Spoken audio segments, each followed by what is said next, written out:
మనల్ని అక్కడికి చేరుస్తుంది. చేర్చిన తర్వాత స్వామితో చేరి మనం ఆ ఇరువురిని మనం పొందే విధంగా సహకరిస్తుంది. అందుకే ఇక్కడ 3 లక్షణాలు చెప్తూ ఏమన్నారు? జీవత్వము, ఘటకత్వము, ప్రాప్యత్వము అనేటువంటి 3 లక్షణాలు కలిగినటువంటి శ్రీ మహాలక్ష్మి అని చెప్తారనమాట. అలాంటి ఘటకురాలుగా ఇవాటి భాషల్లో మనం ఆమెను మనం కీర్తిస్తాం. పరమాత్మ మీద ప్రీతి అంటే ప్రేమ. ప్రేమ లేనటువంటి వాళ్ళు ఏమవుతారండి? పరమాత్మ నుంచి దూరంగా పోతారు కదా, అహంకారం కదా. అలాంటి వాళ్ళని కూడా తన దగ్గరికి తెచ్చుకుంటాడు. రావణాసుడు, హిరణ్యకశిపుడు, హిరణ్యాక్షుడు, ఇంకా రాక్షసులందరూ ఉన్నారు కదా, వాళ్ళందరూ వాళ్ళలో ఉన్నటువంటి అహంకారం చేత పరమాత్మ నుంచి దూరంగా జరిగినటువంటి వాళ్ళందరినీ కూడా ఎలా తెచ్చుకున్నాడు? తన యొక్క బాణాల చేత వాళ్ళ మీద ప్రయోగించి, తన యొక్క పరాక్రమం చేత, తన శౌర్యం చేత వాళ్ళని తన యొక్క పాదాల దగ్గరికి తెచ్చుకున్నాడు కదా అని అంటున్నారు. కాబట్టి ఆయనంటే ప్రేమ లేనటువంటి వాళ్ళు ఏమవుతారు? ఆయన యొక్క బాణాలలోకి ఆయన యొక్క పాదాలను చేసి శుద్ధించినట్లుగా మేము ప్రీతి కలిగినటువంటి వాడు. అంటే నువ్వంటే ప్రేమ కలిగిన వారమైనప్పటికీ నీ యొక్క గుణాలకు లొంగి వచ్చి నీ యొక్క దాసత్వాన్ని మేము స్వీకరిస్తున్నాము స్వామి, నీ యొక్క శ్రీచరణ సన్నిధిని మేము చెబుతున్నాము అని అంటూ మనం ప్రార్థన చేయాలట. కాబట్టి స్వామి ఇద్దరిని ఓడిస్తాడు. ఎవరిని ఓడిస్తాడు? ఆయనంటే ఇష్టమైన వాళ్ళని, ఆయన మీద ప్రేమ ఉన్న వాళ్ళని ఓడించి తన దగ్గరికి తెచ్చుకుంటాడు. ఆయనంటే ప్రేమ లేనటువంటి వాళ్ళని కూడా తన యొక్క బాణాల దెబ్బతో తన దగ్గరికి తెచ్చుకుంటాడు. ఆయన మీద ప్రేమ ఉన్న వాళ్ళని ఏం చేస్తాడు? ఆయనకి కళ్యాణ గుణాలు. అందుకే అంటుందమ్మా, ఆయన నువ్వు వేసినటువంటి బాణాలు ఏం చేస్తాయి? ఈ శరీరాన్ని చీలుస్తాయి. కానీ నీ యొక్క కళ్యాణ గుణాలు ఏం చేస్తావా? అవి మా ఆత్మనే చీలుస్తాయ్యా. కాబట్టి మేము ఆత్మతో ఈ చీలినటువంటి ఆత్మలతో నీకు దాసత్వం చేయాలి మేము కోరుకుంటున్నాము అని చెప్పేసి చెప్తారు. అందుకే లక్ష్మణస్వామి విషయంలో ఒక మాట చెప్తారు. అంటే భగవంతుడు మనల్ని చేర్చుకోవాలి అంటే ఆయన ప్రధాన గుణాలు ఉండాలి. ఒకటి సౌశీల్యం అనేటువంటి గుణం, రెండోది సౌలభ్యం అనేటువంటి గుణం. ఆయన యొక్క నియంత్రత్వము, సర్వేశ్వరత్వము అనేటువంటివి ఇక్కడ కూడా ఆయన పరపదలు ఉంటాడు కాబట్టి ఆయన సర్వం సహా చక్రవర్తి కదండి. కానీ మనల్ని పొందాలి అంటే ఆయన ప్రత్యేకంగా 2 గుణాలు ఉండాలి అని అంటే ఏమిటంటే గుణాలు అంటే వాత్సల్యం. వాత్సల్యం అంటే ఏంటి? తనతోటి వాళ్ళని, తనతో సమంగా ఉన్న వాళ్ళని, తనకైన తక్కువ వాళ్ళని కూడా చేరి వాళ్ళతో చేరి కలిసి ఉండడమే వాత్సల్యం అనమాట. వాళ్ళ మీద కూడా ప్రేమ చూపించగలగడం అనమాట. అలాంటి వాత్సల్యం లేకపోతే పరపదలో ఉన్నటువంటి స్వామి రామచంద్రుడు గాను లేకపోతే ఆ కృష్ణుడు గాను ఇక్కడ అవతరించారు కదా. సౌలభ్యం అనేటువంటిది ఇంకో గుణం ఉండాలి. వాత్సల్యం ఉన్నప్పటికీ కూడా ఆయన మనతో కలిసి మనలో ఒకటిగా ఉంటూ మన చేత కొట్ట పెట్ట తిట్ట మొట్ట అన్నట్టుగా ఉండగలగాలి. అలాంటి సౌలభ్యం అనేది ఎక్కడ కనిపిస్తుంది అంటే కృష్ణావతారంలో కనిపిస్తుంది. అందుకే ఈ అవతారాలకు మనం ధర్మదేవి కోసం వచ్చాట పరమాత్మ. లక్ష్మణుడు శ్రీరామచంద్రుడి విషయంలో చెప్తాడు అన్నమాట. అహమస్యామరోభ్రాత గుణైన దాసస్య ఉపాగత అని అంటాడు రామాయణంలో. ఏంటంటే నేను రామచంద్రుడి యొక్క అభిప్రాయాన్ని బట్టి రామచంద్రుడికి నేను తమ్ముడిని, కానీ నా విషయంగా చెప్పాలి అని అంటే నేను నా యొక్క గుణాల చేత నేను ఆయనకి దాస్యం చేసేటువంటి వాడిని లేదా దాస్య భావాన్ని అందినటువంటి వాడిని అని చెప్పేసి చెప్తాడనమాట. అలాగా ఎట్లా అయితే లక్ష్మణుడు నీ యొక్క గుణాలకు దాసుడే, నీకు సోదరుడయ్యి కూడా దాసుని అని చెప్తున్నాడో, మేము కూడా నీలో ఉన్నటువంటి కళ్యాణ గుణాలకు దాసుని నీ యొక్క పాదాల చెందించే నీకు మంగళం పాడడం కోసం వచ్చామని ఈ భాషలో చెప్తున్నాడు. ఆ భాషలను ఒకసారి పాడుకుని ఇందులో ఉన్నటువంటి అర్థాన్ని మనం తెలుసుకునే ప్రయత్నం చేద్దాం. అంటే త్రివిడిగణే శరణం పొంగి మీదడిప్ప మాతా దేవా సుయం పళ్ళ తిరుమలుక్కల్ ఆతపడైతాన్ మగనే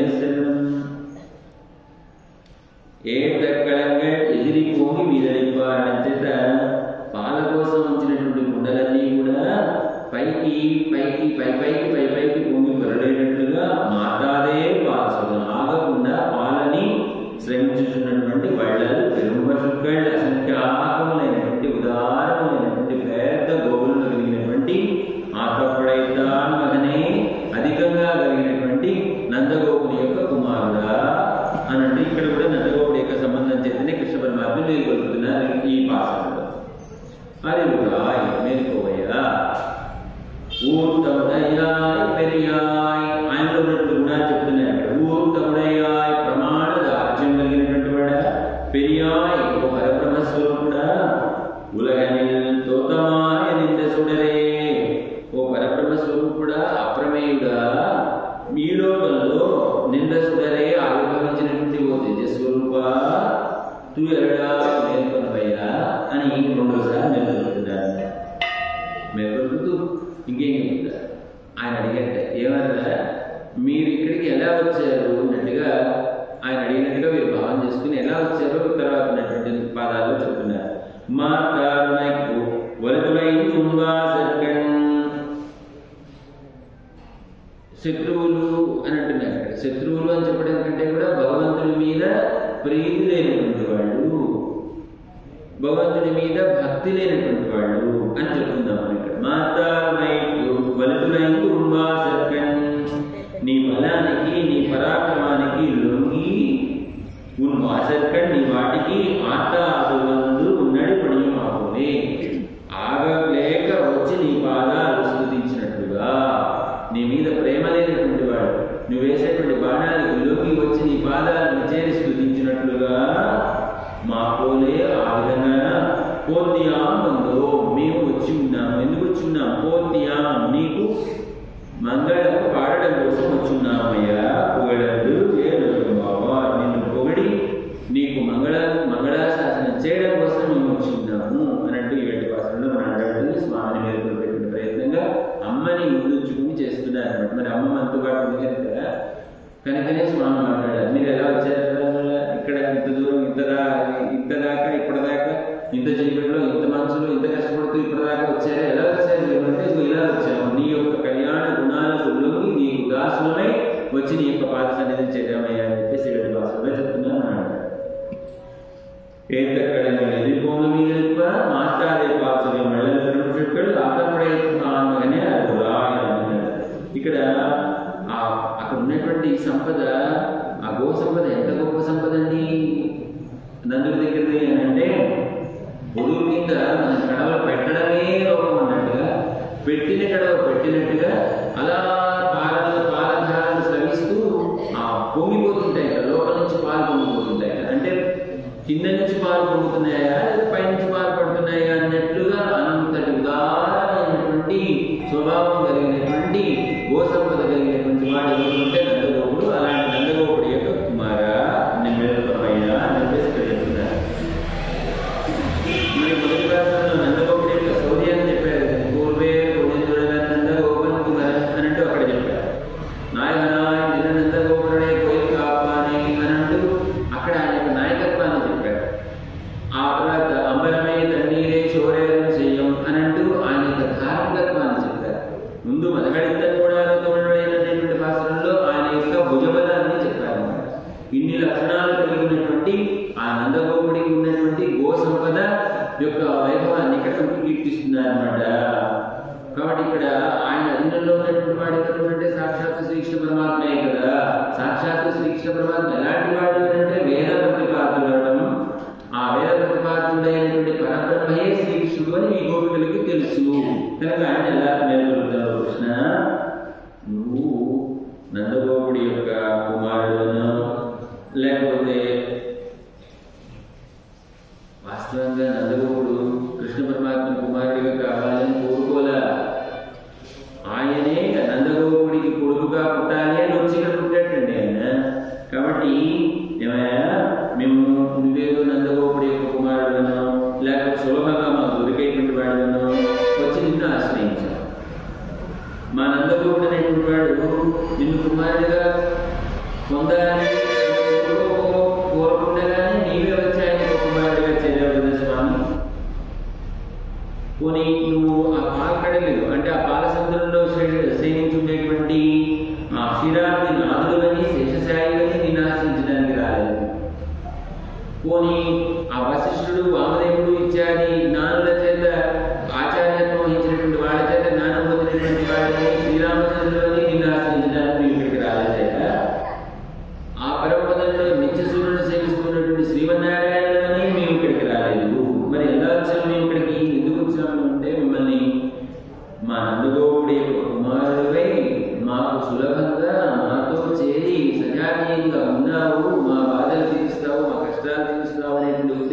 వచ్చి మిమ్మల్ని ఆశ్రయించామయ్యా అని అంటున్నారు. నందగోపుడు అని అంటే ఆచార్యుడు చెప్తున్నాం. మాతో మాట గురుగా మా ఆచార్యుడైనటువంటి వాడు ఆ ఎవరు అంటే నందుడు. నందుడు అధీనంలో ఉన్నటువంటిది ఎవరు అంటే అమ్మ యశోదమ్మ. యశోదమ్మ అంటే మంత్రము. ఆ మంత్రానికి అర్థం ఎవరంటే కృష్ణ పరమాత్మ. ఆ కృష్ణ పరమాత్మ ఎవరి అధీనంలో ఉన్నాడు? నందగోపుడి యొక్క అధీనంలో ఉన్నాడు కనుక ఆ కృష్ణ మాకు కృప చెయ్యి అంటే అర్థం ఏంటి అంటే ఆ శ్రీనారాయణ యొక్క తత్వాన్ని తెలిపేటువంటి ఆ అష్టాక్షరి మంత్ర ఉపదేశాన్ని మాకు చేయవయ్యా అని చెప్పేసి ప్రార్థన చేస్తున్నారు. నందగోపుడే ఆచార్యుడు.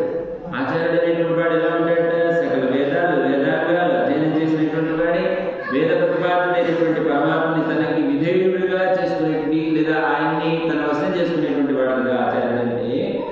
మరి ఇక్కడ చెప్తున్నటువంటి ఆవులు అన్నారు కదండి. ఆవులు అంటే ఏంటి? గోవులు అంటే ఏంటి? వేదాలు అనేటువంటి అర్థాన్ని ఇస్తాయి అన్నమాట. కాబట్టి ఆ వేదాంగాలు అంటే గోవులు అని ఇక్కడ చెప్తూ అవి ఎలా ఉన్నాయి? వేదాంగాలు అనంతమైనటువంటి వేదాలు ఆ గోవులు లాంటివి. వాటిలో చెప్పబడినటువంటి ఆ నందగోపుని యొక్క అసంఖ్యాకమైనటువంటి పశువులు అంటే ఆ ఆవులన్నీ కూడా ఎలాంటివి? ఉదారమైనటువంటి వేదాంగాల్లో చెప్పబడినటువంటి పరమాత్మ ఎలాంటి వాడు అంటే ఉదారుడు అని అంటారు. కోరినవన్నీ ఇచ్చేటువంటి వాడు కదా. కాబట్టి ఆ స్వీకరించేటువంటి ఆ కుండలు మనం పెట్టేటువంటి కుండలు, ఆ కుండలు ఎవరు అంటే మనతోటి ఆర్తి కలిగినటువంటి వాడు. పరమాత్మని పొందాలి, భగవత్ కళ్యాణ గుణాల ద్వారా పాలు అనేటువంటి పాలు అనేది ఇక్కడ ఏం చెప్తారంటే భగవంతుడి యొక్క కళ్యాణ గుణాలు. ఆ భగవంతుడి యొక్క కళ్యాణ గుణాలను పొందడానికి పెట్టినటువంటి కుండలే ఏంటి అంటే శిష్యులు అని అంటారనమాట. కాబట్టి నందగోపుడు ఆచార్యుడు అయితే ఆ కుండలన్నీ కూడా శిష్యులు అవుతారనమాట.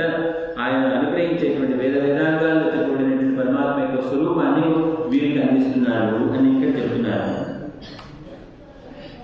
చెప్తూ ఆచార్యులాగా భగవానులాగా నిన్ను ఆశ్రయించడానికి జ్ఞానం పొందడానికి కోసం వచ్చామయ్యా. ఎవరెవరికి ఎంత అర్హత ఉందో అంత జ్ఞానాన్ని ప్రసాదిస్తావు కదా అని అంటున్నారు అన్నమాట. ఇక్కడ అక్కడ ఉన్నటువంటి ఆ ఆవులన్నీ కూడా అంతటి ఉదారమైనటువంటి పాలనిచ్చేటువంటి గొప్పదనం వాటికి ఎందుకు వచ్చింది అని అంటే ఇక్కడ చెప్తారు. కృష్ణ స్పర్శ చేత కలిసినటువంటి ఒకసారి చెప్తున్నాను. ఆ ఆవులన్నీ కూడా అంత ఉదారత ఎందుకు వచ్చింది అంటే కృష్ణుడి చేత పెంచబడ్డాయి కాబట్టి. రోజు తోలికి వెళ్ళేవాడు, కృష్ణగారిని పిలుస్తూ ఉండేవాడు, మళ్ళీ ఎవరు వచ్చేవాడు, కట్టేసేవాడు. ఆ వచ్చేటప్పుడు ఒకసారి అలా స్పర్శ చేసి వచ్చేవాడు.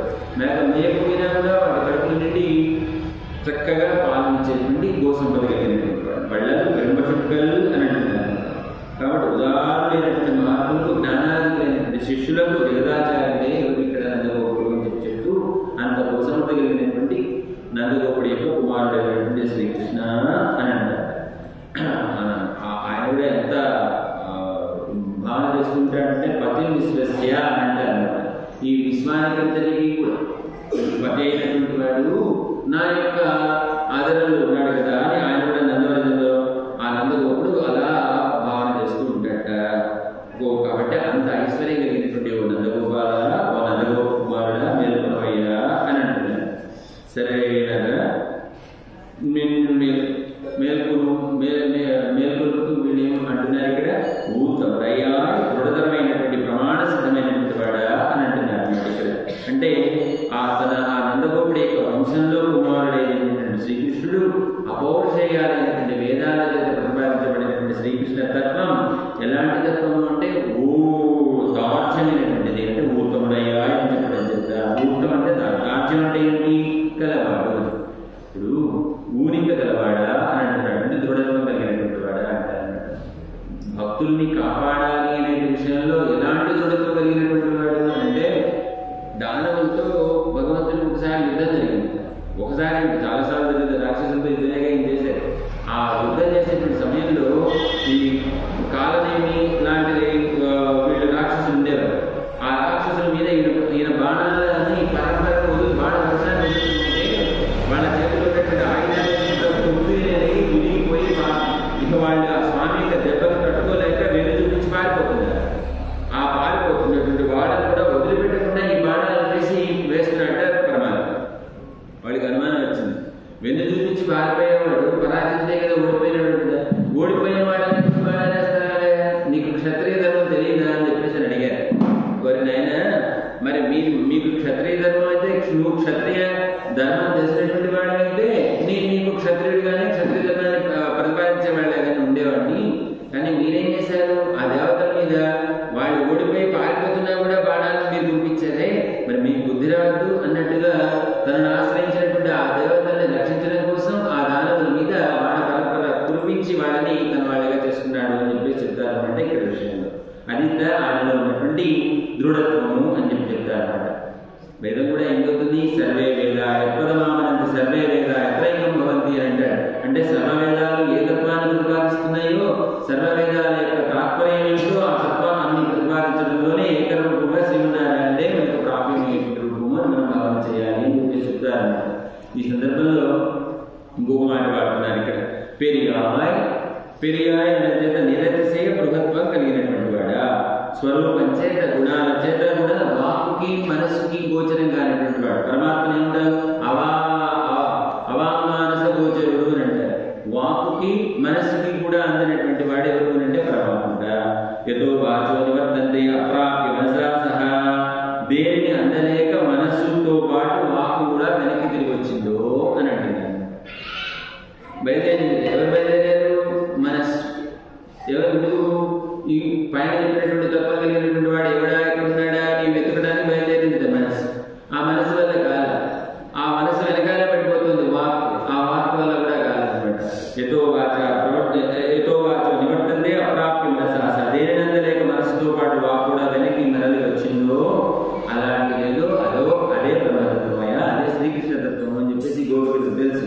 ఇంకో మాట చెప్తారు, నమో నమో వా మనసాటి భూమే, నమో నమో వా మనసైక భూమి అంటారు. అంటే వాక్కి మనసులకి అందినటువంటి తత్వం అదే వాక్కి మనసులకు కూడా అందుతుంది అనేటువంటి అనమాట. ఏ వాక్కి మనసుకు అందేటువంటి తత్వం వేద వేదాల్లో వచ్చేటువంటి మంత్రాల ద్వారా అందేటువంటి తత్వం మన లౌకికమైనటువంటి మాటలకు అందినటువంటి తత్వం కదా అని ఇక్కడ చెప్తారు. అందుకని ఉత్తమయ్యాయ్ పెరియాయ్ అని అంటారు. పెరియాయ్ అని చెప్తా ఆయన గొప్పవాడండి. గొప్పవాడంటే గొప్ప మనస్సు కలిగినటువంటి వాడు అని అంటారు. ఒకవేళ తను ఆశ్రయించినటువంటి వాడు ఏదైనా లోపం చేశారనుకోండి, ఆ లోపాన్ని కూడా ఆయన మీద పట్టించుకోడు. తప్పు చేసినా కూడా క్షమించి వదిలేస్తాడు అని అంటారు. కృష్ణ పరమాత్మ ఈ అడవికి వెళ్ళేవాడు కదండి. గోపికల్ని గోపాలను వేసుకుని ఆ వెళ్ళేటప్పుడు వాళ్ళ అమ్మలు కాస్త సర్ది మూటలు కట్టించాడు. ఆ ఉదాహరణ వేసుకుని వెళ్తూ అక్కడే కూర్చొని తినేవాడు. ఆ తినేటువంటి సందర్భంలో శ్రీకృష్ణుడు వాళ్ళ అమ్మ కట్టించిన మూట తీస్తే ఆ పక్కవాడు దీని చూసి కృష్ణ ఏం తెచ్చుకున్నారా అని వాడు ఎంగిల్ చేయని దానిలో పెట్టుకుని తినేవాడు. కృష్ణుడు అంటే పరమాత్మ కదండి, వాళ్ళకి తెలుసు. సరియాతిగా భావించారు కనుక ఆయన ఈ అభావంతోనే అది నేను లోపం చేస్తున్నాను తప్పు చేస్తున్నాను అనే భావం లేదు వాళ్ళకి. పైన దేవతలు చూస్తుంటారు, అమ్మా బాబా ఏంటి విపరీతం, అంత దడిగా శుద్ధిగా శుభ్రంగా మీరు చేసినటువంటి ఆ నైవేద్యం పెడితే మీ పెట్టి స్వీకరించడా, వీళ్ళందరూ తెచ్చుకున్నవన్నీ దొంగతనంగా తినేస్తాడా, అది కూడా ఎంగిల్ చేతులతో పట్టుకున్నా కూడా పట్టించుకోడా, అది గొప్పతనం అని చెప్తారు. దాన్ని పెరియాయ్ అని అంటారు అనమాట. ఇంకా ఏం చెప్తారు? అపచారం చేసినా కూడా ఏమీ ఆయన భావించదు అన్నారు. అపచారం చేసినటువంటి విషయం అంటే కృష్ణ పరమాత్మకి కౌరవుల మీద ఎంత కోపం ఉందో పాండవుల మీద కూడా అంతే కోపం ఉంది. కౌరవులు చేసినటువంటి దుష్కృత్యాలకి ఏమైనా సరే కౌరవుల్ని నశింపచేయాలి అని అనుకున్నాడు. సరే ధర్మరాజు గారు మిగతా 5 పాండవులందరూ కూర్చున్నారు. 12 సంవత్సరాల అరణ్యవాసం అయిపోయింది, 1 సంవత్సరం అజ్ఞాతవాసం అయిపోయింది కనుక ఏం చేయాలి? కౌరవుల దగ్గరికి వెళ్ళి మాకు అర్ధరాజ్యం అని చెప్పేసి అడగారు. అర్ధరాజ్యం ఇవ్వాలి అని అడగమంటానికి ఎవరిని పంపించారు? రాయలను పంపించారు. ఆ సందర్భంలో కృష్ణ పరమాత్మ చెప్తాడు, అర్ధరాజ్యం లేదు గర్ధరాజ్యం లేదు, యుద్ధం జరిగి తీరవలసిందే అని నిష్కర్షగా చెప్పాడు పరమాత్మ. ఎందుకు నిష్కర్షగా చెప్పాడు? ఆ పాండవులు చేసినటువంటి దుష్కృత్యాలు అన్యాయం తనను ఆశ్రయించినటువంటి తన భక్తులైనటువంటి పాండవులు ఏడలు వాళ్ళు చేసినటువంటివి, ద్రౌపది యొక్క మానభంగాన్ని చేయడానికి, ద్రౌపది వస్త్రాపరణం చేయడానికి వాళ్ళు చేసినటువంటి ఆ దుష్కృత్యం కృష్ణుడి యొక్క మనస్సుని కదిలించి పారేసింది. ధర్మరాజు గారు ఏమంటాడు? సంధి చేసుకురా, ఒక 5 ఉంటే తీసుకుని అర్ధరాజ్యం ఇవ్వమని అడుగు, ఇవ్వకపోతే కనీసం 5 ఊళ్ళన్నా ఇవ్వమని అడుగు, లేకపోతే 5 బజార్లన్నా ఇవ్వమని అడుగు, లేదా 5 ఇళ్ళన్నా ఇవ్వమని అడుగు. ఇలా సంధి చేసుకున్నామని పంపించి ధర్మాత్ముడు కదండి ధర్మరాజు. కృష్ణుడికి లోపల మండిపోతుంది. ఎందుకు మండిపోతుంది? కౌరవులు ఎంత తప్పు చేశారో పాండవులు కూడా అంత తప్పు చేశారు అని అంటారు ఈ ద్రోణాచార్యులు, ఆ పక్కన కూర్చున్నటువంటి భీష్ముడు, కృపాచార్యులు, అశ్వత్థామ వీళ్ళు కూడా తప్పు చేశారని భావిస్తారు. అందుకే యుద్ధం జరిగినప్పుడు వీళ్ళందరూ కూడా నశించాలి అని కోరుకున్నట్ట. అదేమిటండి అని అంటే ఆ ద్రౌపదీ వస్త్రాభరణ జరుగుతున్నటువంటి సందర్భంలో ఆ కౌరవులందరూ కూడా ఆనందిస్తున్నారు. వీళ్ళు ఏం చేస్తున్నారు, వీళ్ళు అది చూడలేక ఏం చేశారంటే, నీకు నచ్చినప్పుడు, నీకు మనసుకు కష్టంగా కలిగేటప్పుడు, అలాంటి భావన అక్కడ జరుగుతున్నప్పుడు ఏం చేయాలి మనం, అది చూడలేదని తల మూసేసుకుని అక్కడి నుంచి వెళ్ళిపోవాలి. వెళ్ళకుండా ఏం చేశారు ఈ పాండవులు, వాళ్ళు చేసినటువంటి దాన్ని తలకాయ ఉంచుకొని అలా కూర్చున్నారు. అంటే అర్థమైంది, వాళ్ళు చేసేదాన్ని సమర్థించినట్టే అవుతుంది కదా. మీరందరూ కూడా అక్కడ ప్రతిజ్ఞ చేశారు. భీష్ముడు ఏం చేశాడు, మన భీముడు ఏం చేశాడు ప్రతిజ్ఞ, ఆ దుశ్శాసనుడి యొక్క గుండెలు పగలగొట్టి ఆ రక్తాన్ని తీసుకొచ్చి ఆ ద్రౌపది యొక్క ఆ కేశాలకు పూసి అప్పుడు కానీ నేను ముడేయనున్నాడే. మరి వాడి ప్రతిజ్ఞ ఏమైపోయింది అని కోపం వచ్చింది భీష్ముడు, మన కృష్ణ పరమాత్మ. కాబట్టి ఏ విధంగా అయితే కౌరవులు శిక్షకు అర్హులు, పాండవులు కూడా అర్హులే అంటారు. మరి భీష్ముడు వాడు ఏం చేశారండి, ఆ జరుగుతున్నటువంటి అకృత్యాన్ని వారించాలి కదండి. భీష్ముడు చెప్పాలి కదా, పెద్దవాడు కదా, అందరికీ పెద్దవాడు కదా. అలా తరగతి కూర్చున్నాడు, ద్రోణాచార్యులు తరగతి కూర్చున్నాడు. పాండవుల విషయంలో ఎందుకంటే పాండవులు నీ కృష్ణ భక్తులు అండి, కృష్ణ భక్తులు అండి ఏమన్నా కృష్ణ అని చెప్పేసి 2 చేతులు వదిలేసి గోవిందా అని పిలిచినప్పుడు కృష్ణ భక్తుడే అయినటువంటి వాడు మరొక కృష్ణ భక్తుడికి జరుగుతున్నటువంటి ఆ అపరాధాన్ని చూసినటువంటి వాడు మీరేం చేయాలి, ఆ ద్రౌపదిని రక్షించడానికి నువ్వేమైనా ప్రయత్నం చేశావా. అందుకని పాండవుల మీద అంత కోపం. కానీ కొంత పాండవులు ఎందుకు వదిలిపెట్టాడండి అంటే, ఇప్పుడు పాండవులు లేకుండా చేస్తే ద్రౌపదిని కాపాడడం కోసం తనే అక్షయంగా ఏదో వస్త్రాలు ఇచ్చేసరి కాపాడాడు, అయిపోయింది కదా. పాండవులు ఇచ్చారు కదా, మరి పాండవులను చంపాలని ఎందుకున్నాడు, లేదా పాండవులు ఎందుకు వదిలిపెట్టేశాడు అనేటువంటి భావం మనకు కలగచ్చు. ఎందుకు వదిలిపెట్టాడంటే తను ఆశ్రయించినటువంటి, ప్రపత్తి చేసినటువంటి, ఆ చేతులెత్తి ప్రార్థన చేసి శరణాగతి చేసినటువంటి ద్రౌపది చేసినటువంటి శరణాగతి పాండవుల్ని రక్షించింది. ఎందుకు, పాండవులు కనుక ఒకవేళ వాళ్ళని చంపేసేటట్లయితే కౌరవులను చంపినట్టుగా ఆ మాంగళ్యం లేని దాని అవుతుంది కదా అని చెప్పేసి అంతటి ఆ బృహత్వం కలిగినటువంటి వాట పిల్లవాడు అని చెప్పేసి చెప్తారు అన్నమాట. అందుకనే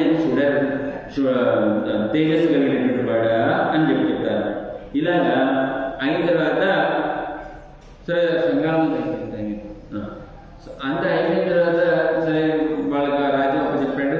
ఇంకా మళ్ళీ ఆయన పని అయిపోయింది కదా, ఆయన చేయాల్సినటువంటి విహీన కృత్యాలను కూడా చేసినటువంటి శ్రీకృష్ణ పరమాత్మ తిరిగి తన ద్వారకి వెళ్ళాలి కదా. పాప ఆయనకి 16,108 మంది భార్య, ఇల్లు వాకిళ్ళు వదిలిపెట్టేసి వచ్చేసాడు. 2 రోజులు అయితే ఇక్కడ వెళ్ళి వచ్చి ఉడికి చేశాడు.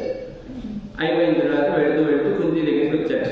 కుంతి దిగిన అమ్మ అత్త కదా జ్ఞానతగా అత్త నేను వెళ్ళొస్తాను, మరేంటి వెళ్ళరమంటావా అన్నారంటే కుంతీదేవి చాలా బాధపడుతుంది. వాళ్ళకి లేదు, ఆయా పాండవులకు లేదు. కుంతీదేవి చాలా బాధపడి నాకు ఒక వరం ఇవ్వయా కృష్ణ అని కోరింది కుంతీదేవి. ఏం కావాలంట అంటే మాకు ఆపదలు వచ్చేటట్టుగా అనుగ్రహించు స్వామి అని కోరింది. అదేమిటండి, ఎవరైనా కోరుకోమంటప్పుడు కామధేనులో కాలపురుషం కనిపించినప్పుడు ఎవడైనా వెళ్ళి గోచిగుడ్డ ఏమిటి అడుగుతాడండి, ఎవడన్నా అడగలేదు. మరి కుంతీదేవి కృష్ణుడు ఎదురుగా ఉన్నప్పుడు ఏమడిగింది, ఆపదలు వచ్చేటట్టుగా అనుగ్రహించు స్వామి అని. ఎందుకంటే ఎందుకని చెప్పండి, వింటున్నారు కదా. ఆపదలు వచ్చేటట్టుగా అనుగ్రహించు, ఎప్పుడు తీస్తే దాని మీద మొహం వస్తుంది కదా. మన జీవితం ఎలా ఉండాలి అంటే కష్టం ఉండాలి, సుఖం ఉండాలి. మరి భగవంతుడు మనకి గుర్తు రావాలంటే ఎప్పుడు కాలికి దెబ్బ తగిలినప్పుడే అమ్మ అంటావు. అంతకుముందు ఎదురుగా కూర్చొని నికృష్టమైన పరిస్థితుల్లో ఉన్నా కూడా ముద్ద పెట్టడానికి కూడా నీ మనసు కాదు. నీకు దెబ్బ తగిలిన అప్పుడు పిలుస్తావు అమ్మా అని, అవునా కదా. మరి భగవంతుడు కూడా ఎప్పుడు వస్తాడు, ఎప్పుడు గుర్తొస్తాడు మనకి, ఆపదలు వచ్చినప్పుడు గుర్తొస్తాడు. నువ్వు ఇప్పటి నుంచి వెళ్ళిపోతావు కదా, నీ స్వరూపాన్ని మళ్ళీ నేను మర్చిపోతాను కదా స్వామి. నీ స్వరూపం ఎప్పుడు కూడా నా మొదలు ఉండాలి అంటే మాకు ఆపదలు రావాలి. ఆపదలు వస్తే నువ్వు వచ్చి ఆడుకుంటావు కనుక మాకు ఆపదలు వచ్చేటట్టు వరం అని చెప్పేసి కోరిందిట.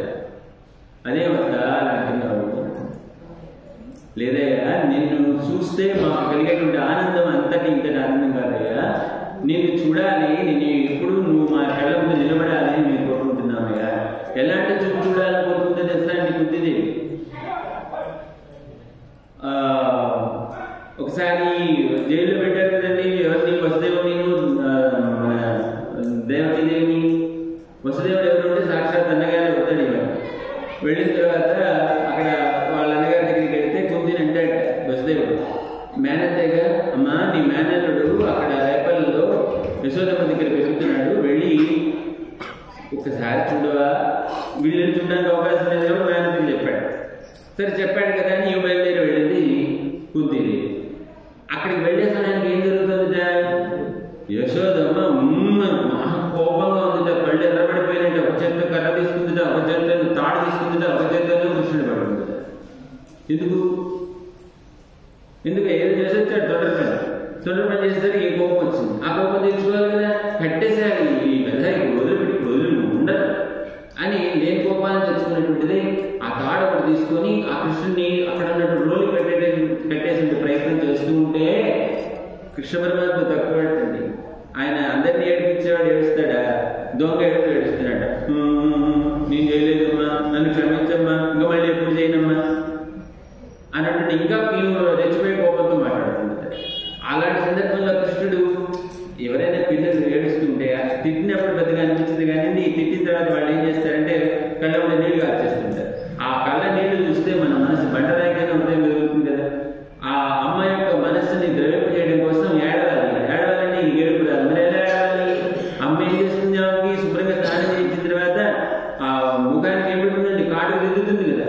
ఆ కాటుకు దిద్దితే ఈయన ఏం చేశాక ఈ రెండు చేతులు పెట్టుకుని ఇట్లా పిల్లలు కూడా అదే పని చేస్తారు కదా. వాళ్ళ కోపం వచ్చినప్పుడు వాళ్ళ కళ్ళకి రెండు చేతులు వేసి రుద్దేసి ఈ పెట్టినటువంటి కాటికి కాస్త లోపలికి వెళ్ళిపోయింది. కంటిలో కాటికి లోపలికి వెళ్ళేసరికి ఏమైంది, నీళ్లు కాదు. ఆ నీళ్లు కూడా తాగి కిందకి వెళ్తున్నాడు. మళ్ళీ పైకి ఎక్కితే మళ్ళీ ఆ నీళ్ళు కనిపించదు కదా. ఆ కిందకి ఆ కళ్ళ నీళ్ళు కిందకి ఆడుతుంటే ఆమె యొక్క హృదయం ద్రవించిపోయింది. యశోదమ్మ హృదయం ఈ సీన్ చూసిందండి మన ఎవరు, కుంతీదేవి. కాబట్టి కృష్ణ ఇదే కదయా నేను చూడాల్సిన రూపం, నాకు అలాంటి రూపం, ఆ రూపం నువ్వేనా అన్నట్టుగా అలాంటి రూపం మాకు కృప చేయవయ్యా అని చెప్పేసి ప్రార్థిస్తుంది అనమాట కుంతీదేవి. అలాంటి స్వామిగా అని చెప్తూ ఉలగని గౌతమాయన ఈ లోకంలో ఆరోపించినటువంటి అభివృద్ధి విశ్వరూప అని అంటున్నారు.